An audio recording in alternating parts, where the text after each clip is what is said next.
Hey, thanks for checking out my channel. I'm John Stark from MacTheMovieGuy.com, and this is my recap review of She-Hulk, Season 1, Episode 9, the season finale.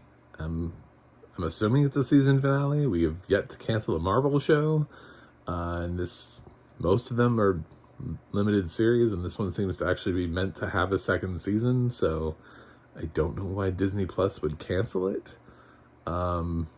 I'm hoping that there aren't a whole bunch of people out there on the internet complaining about strong female women.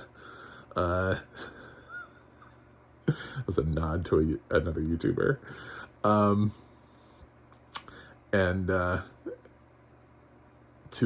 have the show not have a second season. But, wow.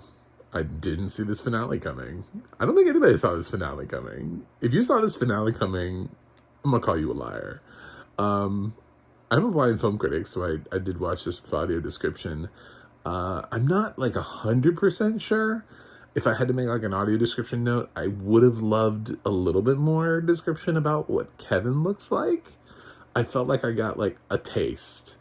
But then it was like, I didn't like understand quite how big Kevin was. Size of relativity type of thing. I didn't know. I kind of wanted more. I feel like Kevin was really interesting to me, and I got like a morsel of this is what Kevin looks like. Cool. And the episode was full of a lot of things. I mean, we got cameos. I think that might have been, was that Madison? For like 2 seconds? Like right when we snapped back into the episode, I think she talked for 2 seconds. I couldn't tell because the audio description didn't identify her. It just sounded like somebody with her voice. But like everyone who had ever been in the series seemed to be in this episode. Even if you stay through the credit sequence, it's Wong comes back and breaks Abomination out of jail. So, so the douchey guy is running the thing. It wasn't some grand plan. It wasn't some major villain reveal. I guess that was kind of maybe the disappointing thing.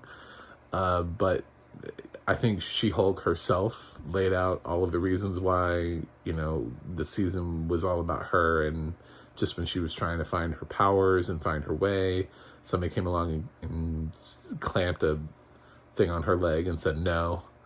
So the real victory was that, she's able to find who she was. And she didn't really need to fight a major supervillain in order to do that. She just kind of did it. She kind of like swung out of the She-Hulk series, broke the fourth wall, literally, climbed out into the Disney Plus app, and walked up to what we all thought was going to be Kevin Feige's office, and then it just ended up being a robot. I know if she walked past Loki, the Loki set, that was a nice throwback. I know there was a QR code. That didn't help me.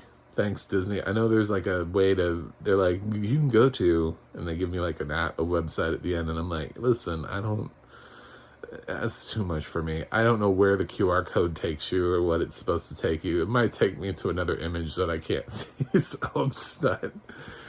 It was annoying. Yes, so there was a QR code. So if you know what the QR code said, drop it in the comments, because I still have no idea. But Smart Hulk, Daredevil, the child of Smart Hulk, I don't remember that. I don't remember Smart Hulk having a child. This is a little bit, sometimes, I will admit She-Hulk is the first TV show between Man-Bull and now a child of Hulk that has had characters where I've been like, who are these people? I don't, like, I really, they have managed to actually, I thought I was solid on comics. I thought I knew my Marvel characters. And then all of a sudden, no. Like, I was the first person, I was correcting, even though I hadn't seen the Doctor Strange movie, all my friends who had seen it, who kept referring to Black Bolt as something else. I was like, no, that Black Bolt. What? No, the guy with the sticks. Black Bolt. I just kept saying it. I just kept telling them what his name was. I was like, does the film not say his name? Like, how do you not know what his name is? But yeah, so I thought I was pretty solid. But She-Hulk has definitely made me feel like I didn't read enough comics as a child. Anyway, so I don't know what's gonna happen coming out of this. It seems like Hulk went off somewhere to Sakaar, and there's a movie to be had there. Will we get it? Is it coming? I hope it is. It's kind of weird that we bookended it already with him leaving and then coming back from it, though, because then there's no suspense if we do have a Planet Hulk movie. Because then we know he survives and makes it home with his son. So it's like there was a Planet Hulk movie that was supposed to happen during the She-Hulk season and didn't happen. I don't know. I don't understand. I thought the show was entertaining. I liked it, and I'm totally here for a season 2. Now, what I'll tell you about the thing that I didn't like, other than, because a lot of people are gonna, I'm sure, have heavy amounts of thoughts, and it has nothing to do with. I was fine with everything. I was fine with, She-Hulk and Daredevil smashing, and him being her boyfriend or whatever, and I don't know, whatever other annoyances. The weird thing that I didn't like was the dig at the visual effects teams there at the end, how they talked, how Kevin said, like, oh, our visual effects team has already left and moved on to something else. And it's like, yeah, because we have so much of your crap that, and Marvel is one of the worst offenders when it comes to pushing it right up until the release date and demanding, and they need a lot of VFX on their projects, and they're trying to get it done, and on top of that, these crews, they also have all of these other projects. We're in peak TV, we've got all these movies, and everybody's using VFX for everything now, and they're paying these houses, and these TV shows have these massive budgets, like Stranger Things and everything. And there's one industry in Hollywood right now that is extremely overworked, and to make sort of just an offhanded joke about it is kind of maybe not the way to go. I would have said something about how our VFX artists are working hard enough as it is, just to finish this sequence that they weren't expecting on, or made some joke, not like, oh, they're on to something else because there's a lot of VFX. It's like, no, those guys, they work really hard to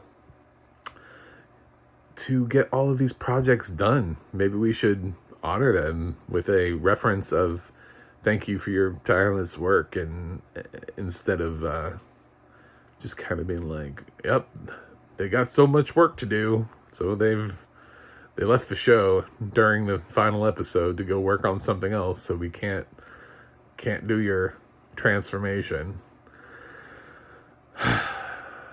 Anyway, just would have been nice, I think, to the VFX artists. I have friends who work in VFX, so that's it. That's my little thing. I know how hard they work, and I know how overworked they are, and the long hours, and when it comes crunch time. And I know people who have worked on Marvel films, and it is not happy fun time. So I'm glad that Marvel thinks that it's happy fun time and that they can, make jokes about it. But I don't know. I would have used that instead to thank them and pay tribute to them. But that's just me. I think if Marvel had that sort of self-reflection level, that they probably would have changed things years ago. So that's She-Hulk. That's it for the season. Do you want it to come back for a second season? Let me know. Drop it in the comments. The answer for me on that one is yes. I also would love to see Tatiana Maslany in a movie, or in another show. Whatever they want to do with her character. I hope they don't just drop She-Hulk. I'm sort of concerned about what their plans for Moon Knight is right now, considering that's been confirmed as a limited series, and then Moon Knight had been in the opening Marvel credits, and now is not. So a lot of Moon Knight fans are also like, wait a minute, don't tell me that's all we get. So I hope that She-Hulk sticks around. They worked her pretty well into the MCU. She's interacted with enough characters. So if anybody's ready to go, it's She-Hulk. So, but I'm going to give She-Hulk Season 1, Episode 9 an A. I definitely enjoyed it. I enjoyed the majority of this season pretty well all the way through. It really changed my mind about Abomination. I would love to see Tim Roth come back as Abomination for something else later on down the line. I like where they've taken his character. I love where they've taken Daredevil. I can't wait to see his new series. So lots of good things are happening at Marvel. This is the last Marvel show for the year, so we won't get another Marvel show until 2023. So the last Marvel thing that happens this year is Wakanda Forever, and then we're done until next year. So, thanks for joining me. If you have been here this long, you must like me. So go ahead and subscribe. Click that subscribe button. I'm trying to get to 100. I'd love to be a triple-digit subscriber. I hear the break rooms that the triple-digit subscribers, those with 100 or more have, are pretty sweet. They have vending machines. Those of us below 100 don't get vending machines. So it's really sad. Anyway, I got a website, MacTheMovieGuy.com. I also have a Twitter at MacTheMovieGuy.com.